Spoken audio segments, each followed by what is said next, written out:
Hi, Tom Fassard from Wisconsin with another business tip for you. This one has to do with business cards. Specifically, when you're handed a card, quickly review it to make sure all the contact information is on there. You may find one day that there, for example, is missing an email address. You may have a case where you're handed a kind of a generic card with the person's name scribbled on it. Before you leave that arena, or that area, or that person walks away, make sure you get all the contact information. See, I've had it happen a couple times. Once, when I was out prospecting, the receptionist handed me a business card. Other times at networking events. The person hands you a business card, quickly glance at it. Now, of course, I go back to talking with the person, which is what you're supposed to be doing. Later, when I'm getting ready to send a follow-up email, I realize, oh, it's missing an email address.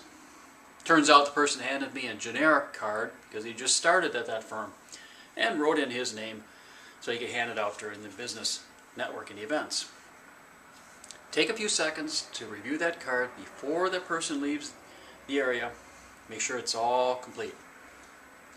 Now, if you need to get the email address later, there are a few routes you can go.